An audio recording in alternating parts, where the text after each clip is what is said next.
Hey, Ciaran, if you want to listen to a good podcast, you can listen to Mortem with Mick Garris. But if you don't have the time or the educational finesse, then you might just check out Citizen Frame instead.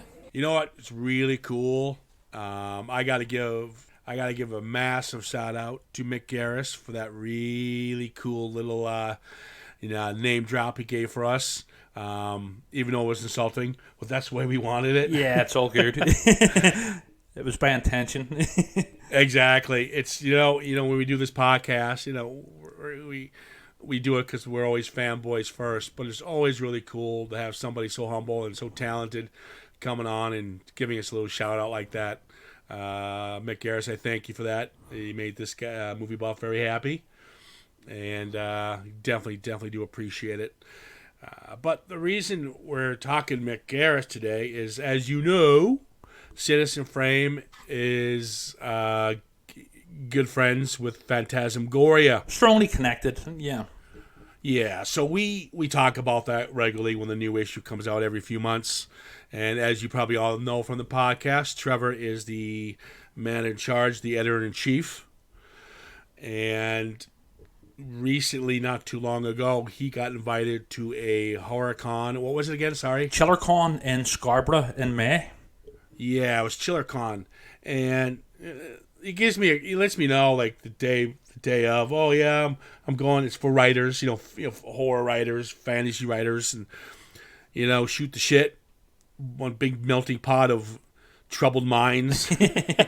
Exactly. And then he kind of name drops, yeah, Mick Garris, and then I'm like, whoa, Mick Garris, as in Postmortem Mick Garris, as in Sleepwalkers, Stephen King's buddy Mick Garris. And he's like, oh yeah, like so casually. And I'm like a fanboy going, fuck, we need to talk before you go any further. Yeah. And then he throws it at me that they're going to be interviewing Mick Garris for Phantasmagoria, because Phantasmagoria does interviews with authors. And Mick Garris, besides being a producer, director, and a screenwriter, is also an author of the macabre himself. He is indeed. Then we found out that Trevor was been invited to do a panel of podcasting because they know he's affiliated with Citizen Frame and the co-host. Yep.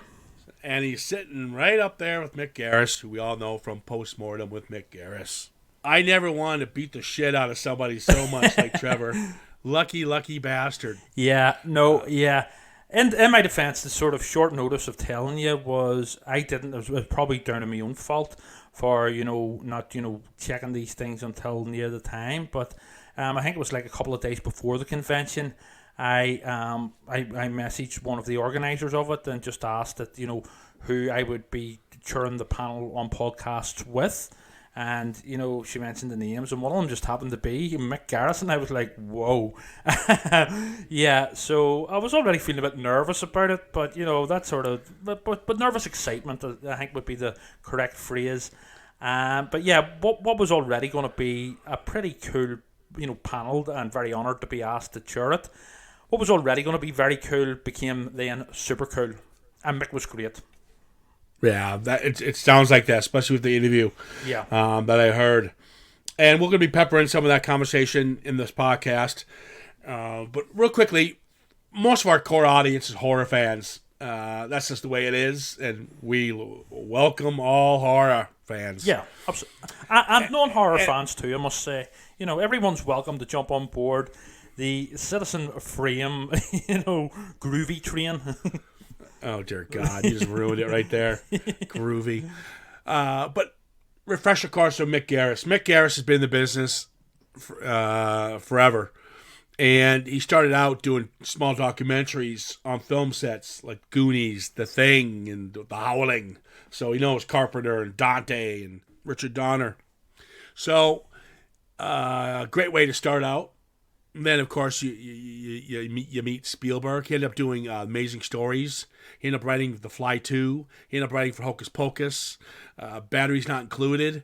Not to mention, I think he's done 8 Stephen King films, including the Shining miniseries, the Stand miniseries, my personal favorite, Sleepwalkers. He created Masters of Horror, one of the best TV shows ever. And he also did that underrated series called Fear Itself. Yes. Which was really cool.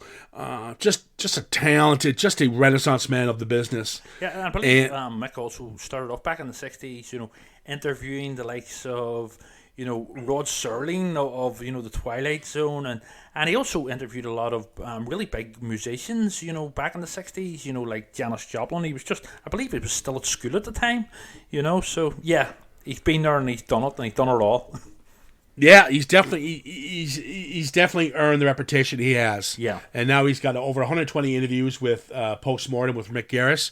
The great thing about Postmortem, it's how we talk about films and what we feel about them, what they could have done better, what they've done right. His focus is more on the creative aspect of it.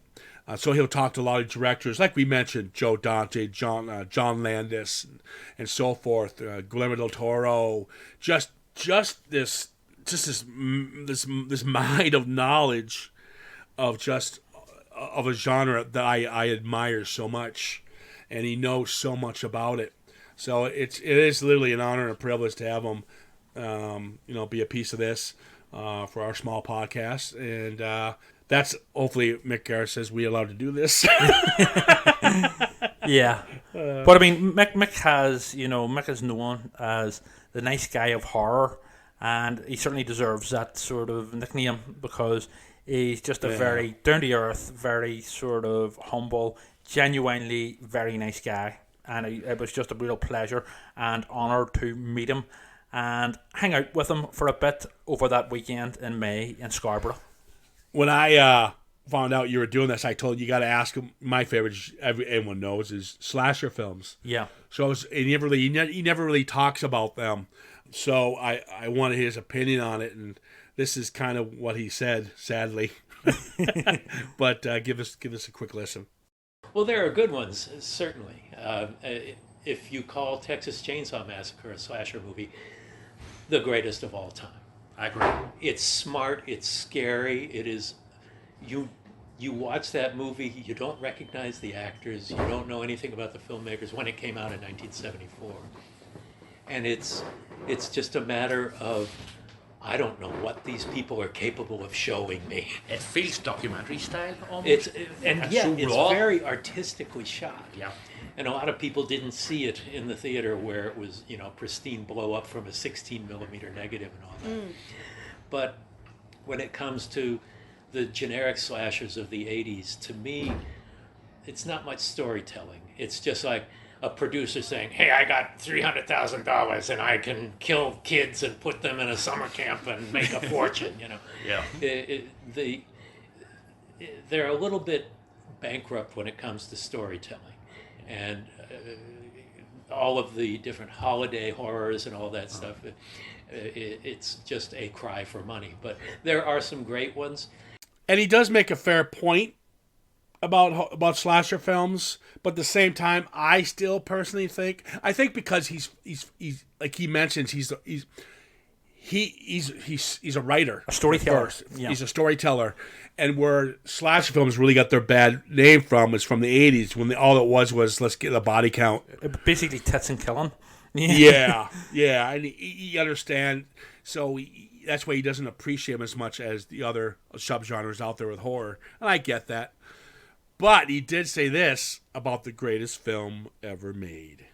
Well, that's a great movie. It is a classic. It's and you care about Laurie Strode, you care about the people. It's genuinely suspenseful and terrifying. It's John Carpenter being influenced by Alfred Hitchcock and casting, Janet Leigh's daughter. Yeah, exactly. So you go from Psycho to Halloween. It's a pretty great progression. Yeah. But it is certainly the granddaddy slasher movie, but there's so much more to it, and that makes it exceptional. Absolutely. So there you go. That's a happy note. Yep. Not a big fan of slasher, but he loves my Halloween, and I think that's the important thing we take out of this. Yeah. But we're here to talk a movie that is near and dear to his heart. It's called Riding the Bullet.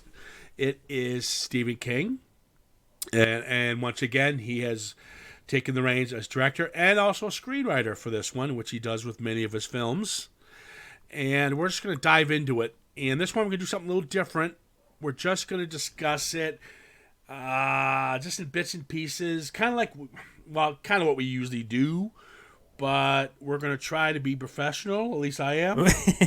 Well, And- what is our motto? Professionalism is not an option. It is in this one.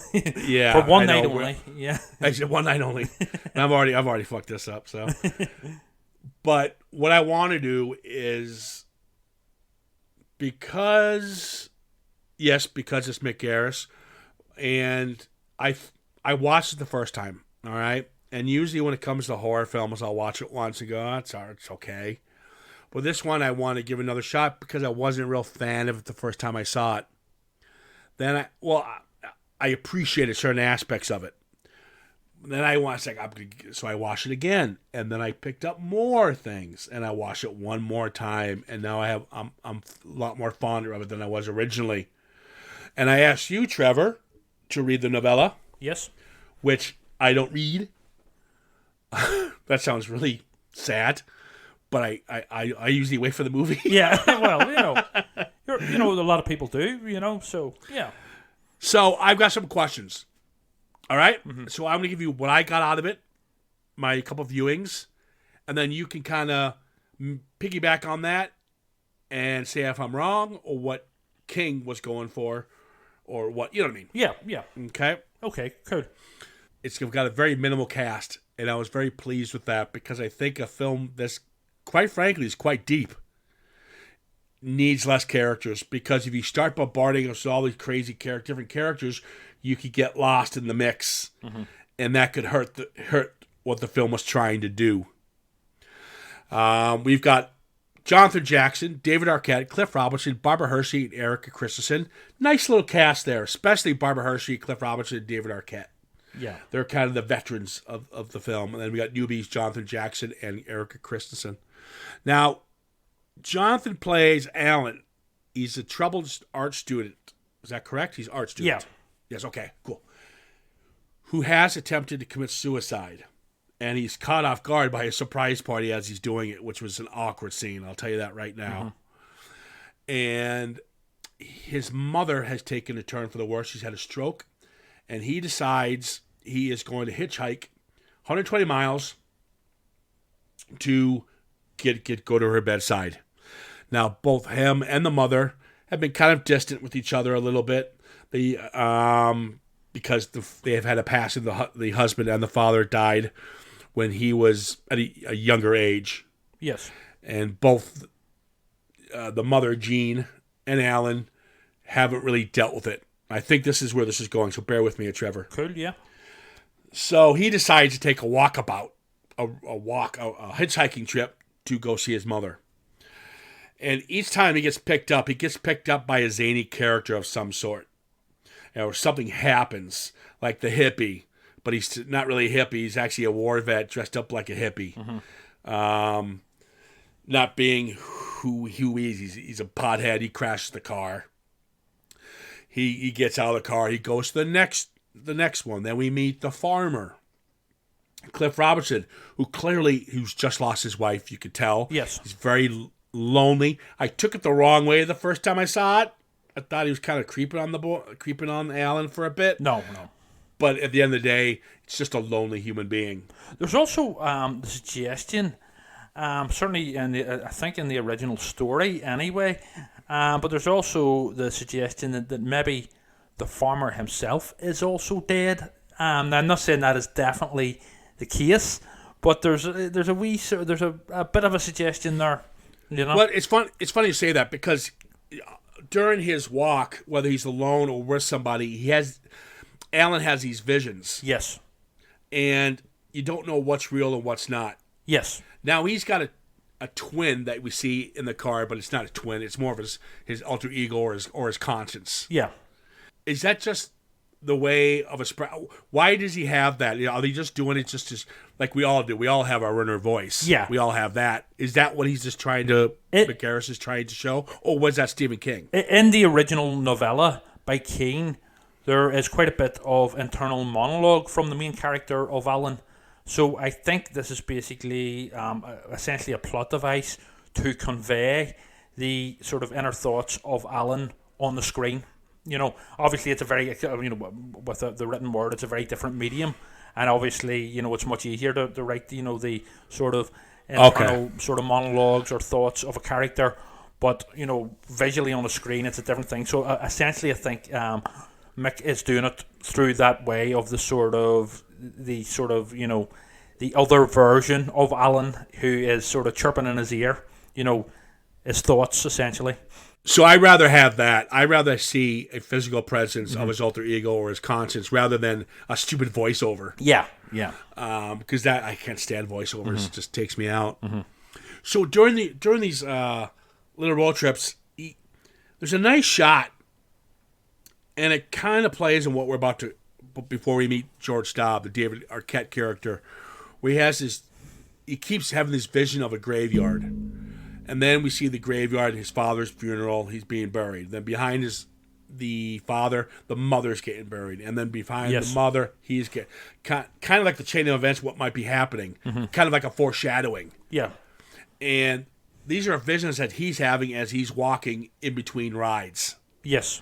The crow. What was with the crow? Telling him, the crow starts looking at him and goes, "What the fuck are you looking at?" Yeah, I think essentially what was going on there was Alan was pretty messed up in the head between everything going on with his mother.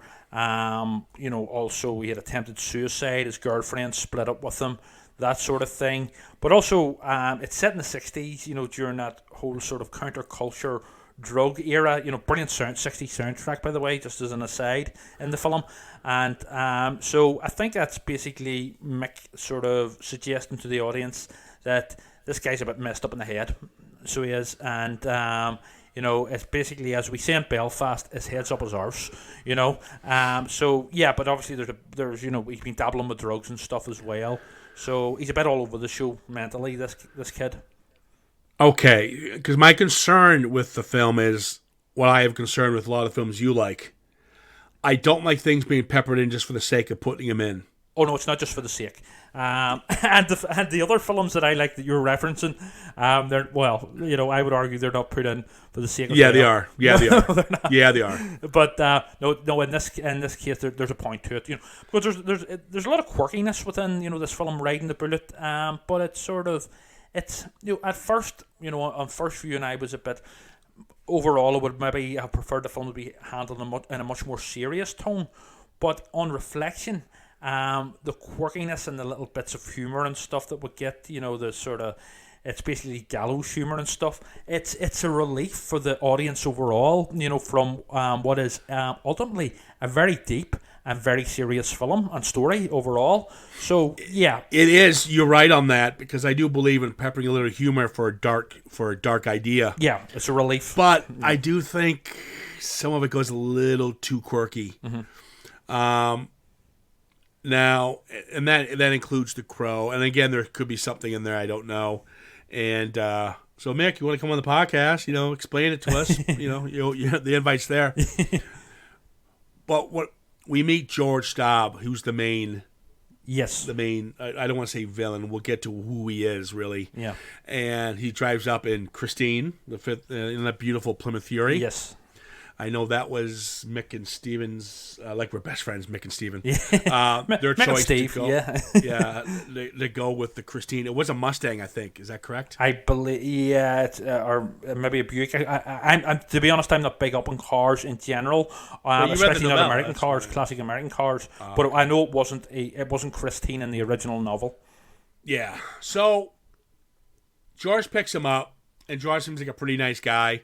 Mm-hmm. And as the miles kick in, as he's driving him to the hospital, he starts to change a bit. His persona gets a little more aggressive. Also, his skin starts changing. He's starting to, quite frankly, become demon-like. Yes. And we find out that he is the Grim Reaper's right-hand man.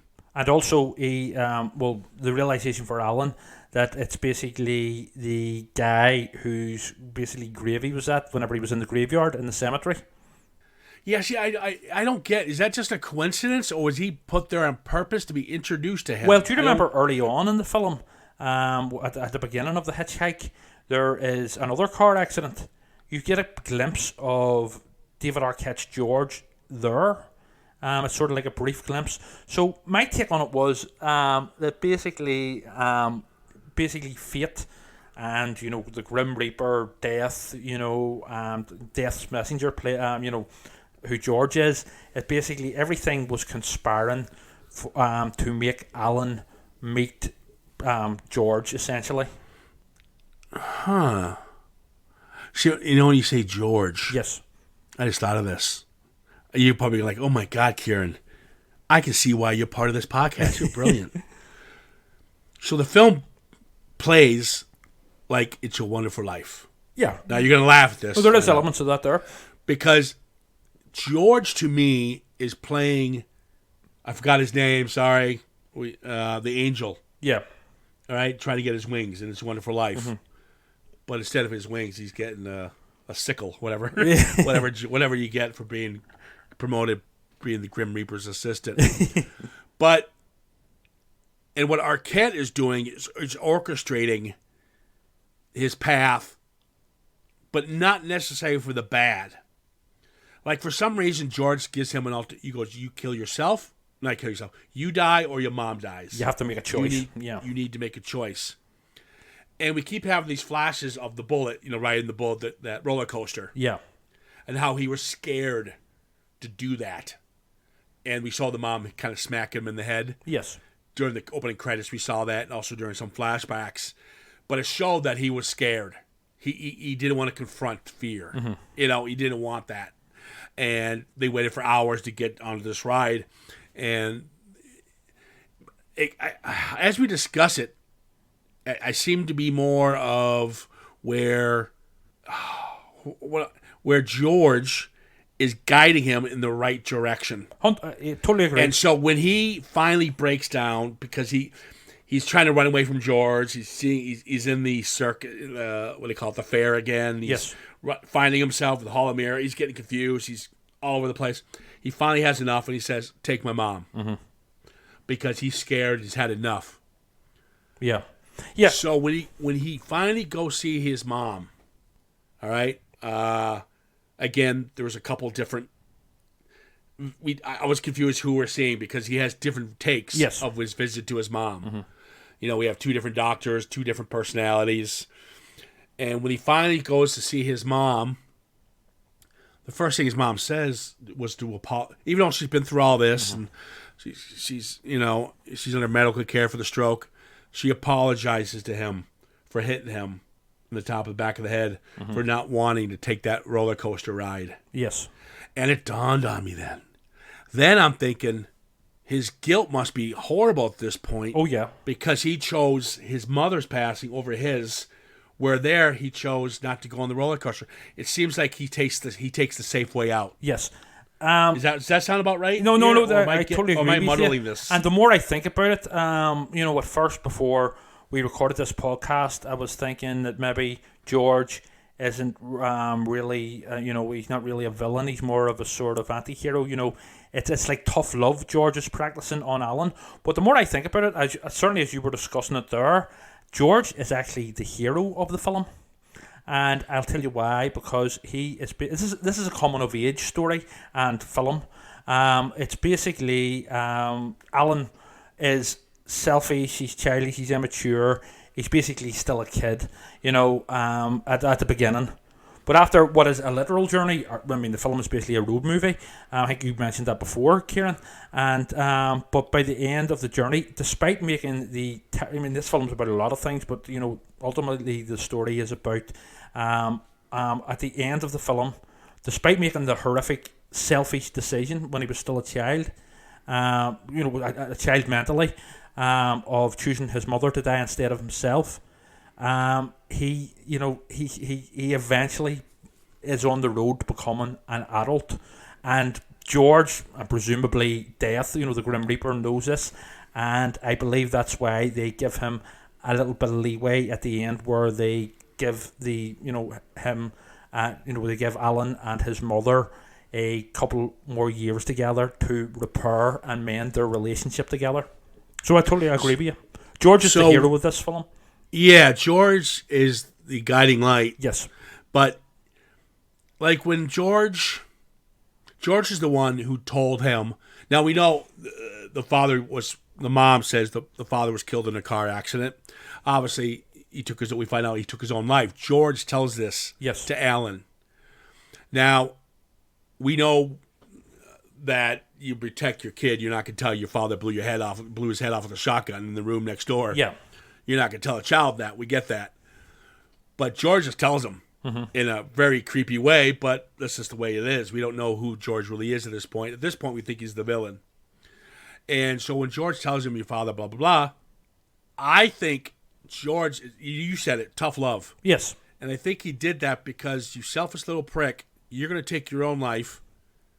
And your father took his life, which he didn't know at this point, but now he does, and pretty much fuck your mother over. Yeah.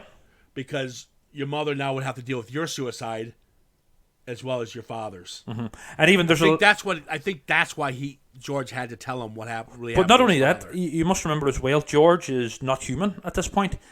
He is some otherworldly sort of entity, messenger of the Grim Reaper. So George is also a truth speaker.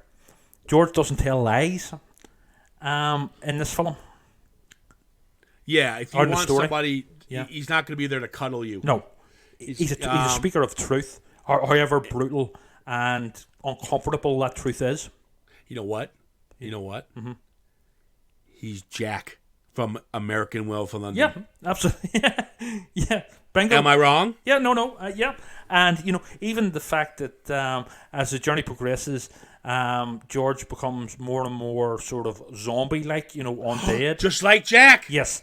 And, Mick's a good friend of John Landis's, from what I hear. So, yeah, that sort of, becoming more undead is very possibly a reference to Jack in in American Werewolf in London. But, yeah, bingo. What's with the goddamn crazy hillbillies? They were basically, I think they were just basically to get Alan from a certain point to a certain point. It was just one of many of these different hitchhikers that picked up Alan, but they were the ones that got him to the graveyard to take refuge in the graveyard where he first discovered George's grave, the original, when he was human, before he died. Well, sorry, when he died. Okay, so this might explain it then. When we see Cliff Robertson, the one who, we thought he was kind of a creeper. Yes. But he's not. He's just a lonely human being. Yeah. When he leaves the truck, he turns back and he sees Cliff Robertson with his wife. Yes. Or a spirit or something. Yeah. And then my question to you is, are these rides deliberate? Well, this is the get thing. him to point A to point B? This is the thing. It certainly seems to be that the supernatural forces of that night. Don't forget, there's the thing about the harvest moon and stuff, and it's a special night, of the calendar and stuff.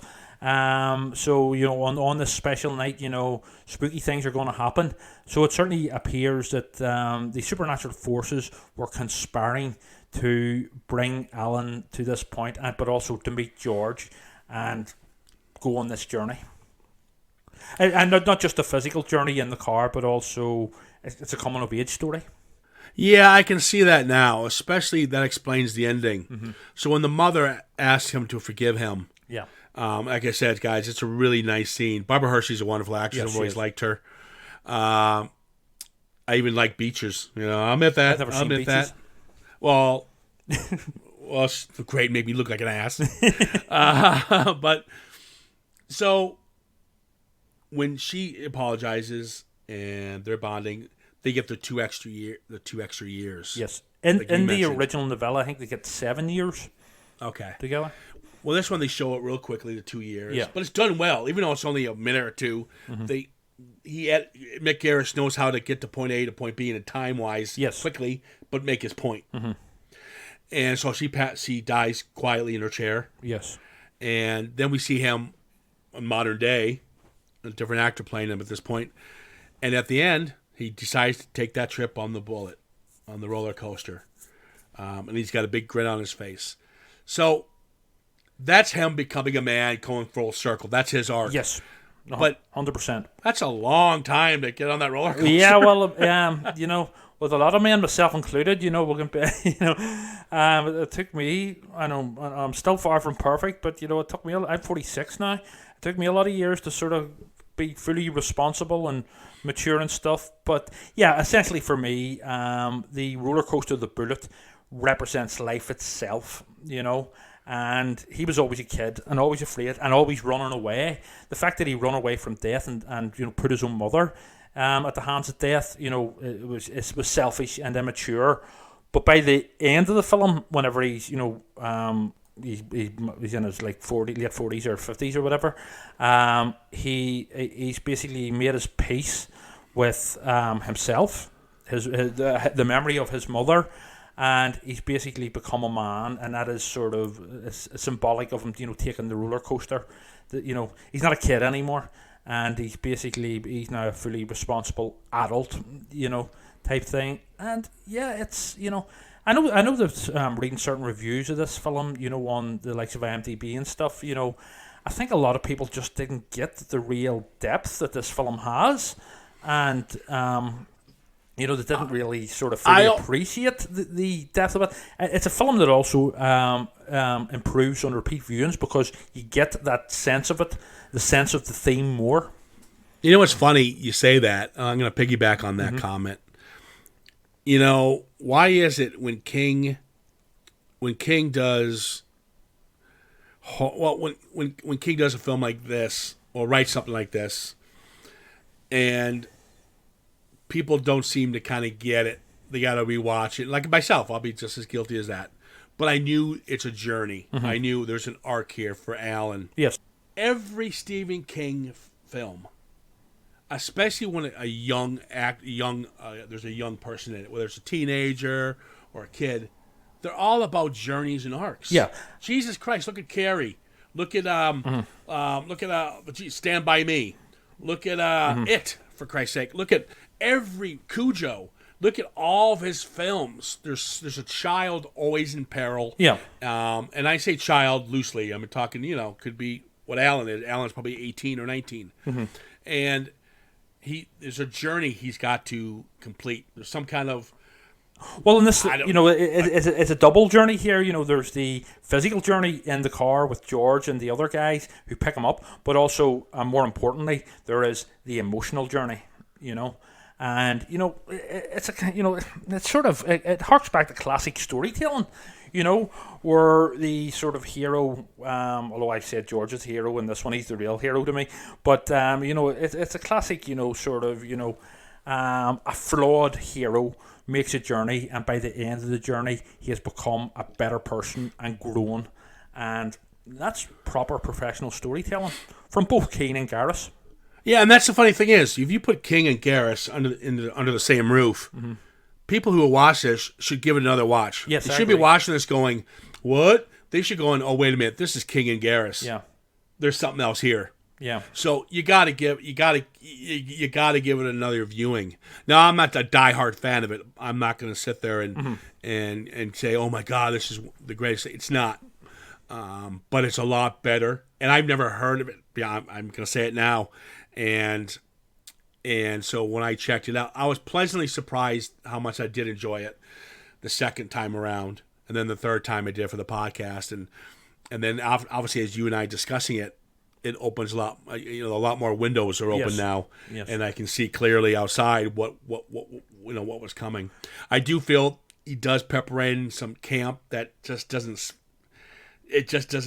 mix with me. I'm sure there's a rhyme and reason to it. Yeah. Mick Garris put it in there, but I don't understand it. I did enjoy the scene where we see George's actual death, but it's presented like in a film, as a film within a film, you know, in the cinema and stuff, and you know, it's all very quirky, and there's a lot of quirkiness in this film, you know. There is. Yeah, it's very. I would say it's very unique in the whole style of its filming, but also I would say at its core, and Mick Garris, you know, does this. I would assume because he knows Stephen King and Stephen King's work so well. I would assume. I would say that this film especially is very Stephen King-esque in sort of tone and thematic material. It's a very much a Stephen King adaptation, and it feels like a Stephen King story. Obviously, it's very personal to Mick as well, but it feels Stephen King-esque to me. And not all sort of directors of adaptations of King's work, including Stanley Kubrick with his version of The Shining, capture that, but Mick Garris does. And the funny thing is, it has a lot of similarities to, and God forgive me for saying this, it's got a Lynch vibe to it. Well, to a certain extent. What I mean by that, Lynch loves quirky characters, Yeah. and and this is what this is full of. There's a lot of quirky characters, and that's where you kind of get lost. Do I take this seriously or not? Yes. And that's why having discussions with you about it or watching it for the second time, you get more out of it. Yeah. Lynch, Tarantino, all these guys have repeat viewings, and the reason they do that is because they're not going to spoon feed you the answers. 100%, and that's the way it should be. You got to rewatch it. Well, Grady disagree in some of that comment. No, unless it's the Lighthouse. But that's what works for this one, and a lot of Kings are like that. Even believe it or not, Shawshank Redemption is just a masterpiece. The Mist. Yeah. All these Green Mile, they all require extra viewings, especially The Shining. Yes.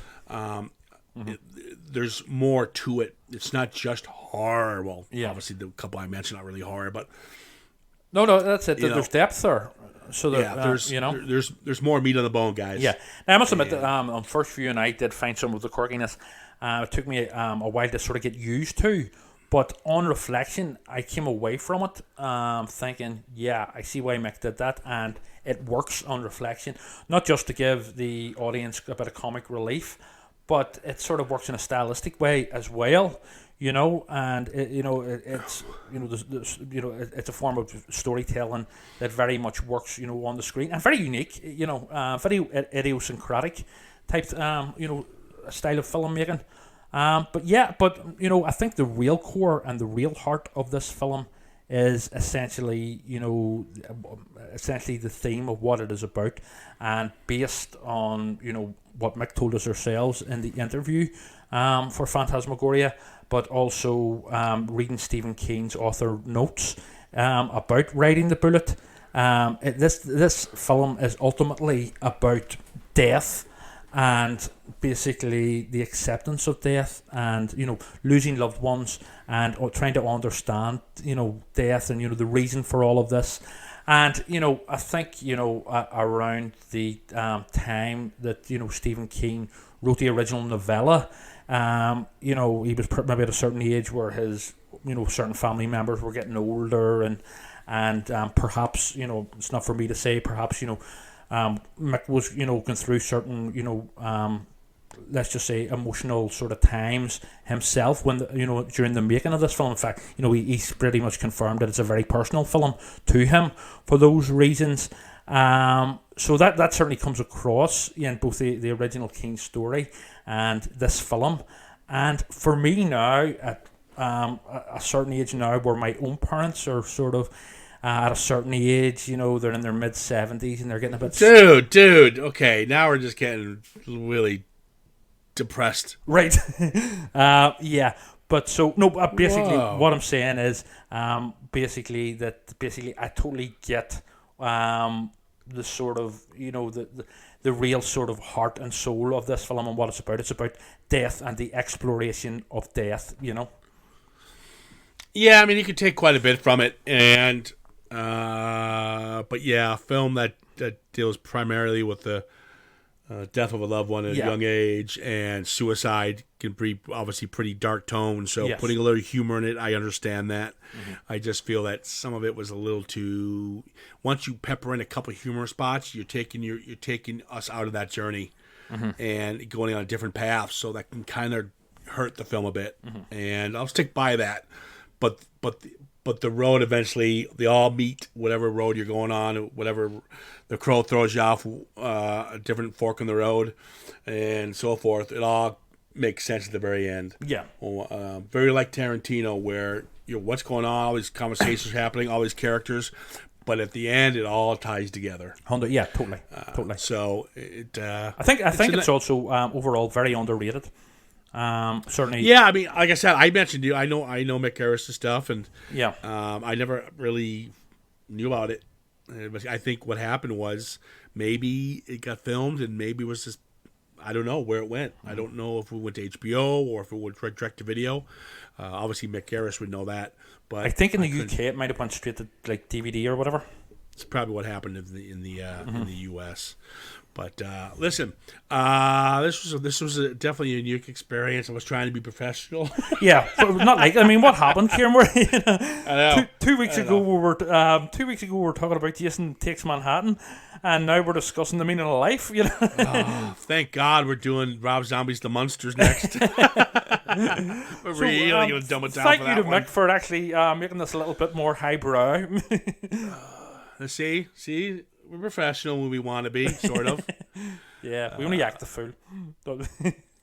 There is I want to give a shout out to yourself, Trevor, of course, and to Con Connolly and Ellie Weir. Yep. For who handled the interview process and handled the interviews itself. Yes. Wonderful job. We do appreciate it. Ellie and Con are writers for Phantasmagoria, and she's check out the work there. Also, if you want to hear you want to read the entire interview, please do. It's a lot more in depth than what we just gave you, some basic sound bites. Check it out in the new issue of Phantasmagoria, out now, available on Amazon worldwide, and of course locally, Forbidden Planet. Now, I'm going to end with a comment that Mick made during the interview, and it was the best fucking statement I've heard by a filmmaker ever. And it is about how horror is frowned upon and how it's, nobody seems to endorse horror. It's never taken seriously. It's not respected. And the line he said was, and it's somewhere like where he says, horror is not respected creatively, but it is financially. So they know that the studios will throw out horror because it doesn't cost much to make it, but it'll make them millions. Yeah, they basically hate horror, but they're happy to make them or fund them at very least. These studios, because it'll make them money. But what's great about the comment, we talked about Ty West here. Yes, with X, and how he doesn't go big budget. You're more creative when you have less of a budget to work with. It shows in Halloween. It shows in Texas Chainsaw. It shows in a lot of those films. Agree 100%. And people like yourself and I and Phantasmagoria readers and Citizen Frame listeners, they'll understand what Mick Garris meant by that comment. Totally. And it's so true. Mick, I hope you listen to this podcast. I want to thank you for being so humble and allowing us to do this. At least I hope so, because we're going to be airing this without your permission, I think. No, it's with permission. I've kidding. spoken to Mick. I'm just kidding. Yeah. All right. But you heard that. Trevor said he did it. So if there's any legal action, Trevor. On my head, be it. I'm just teasing. Yeah. Guys, please follow us on Citizen Frame _podcast and, of course, Facebook. Next up is Halloween month. And got some good ones coming up, including the long-waited end of the quadrilogy heaven we call Halloween. Yep. Guys, take care of yourselves. Have a safe one. We'll chat soon. In the horror field, whether you're a painter or a musician or a writer or a director or whatever, a novelist,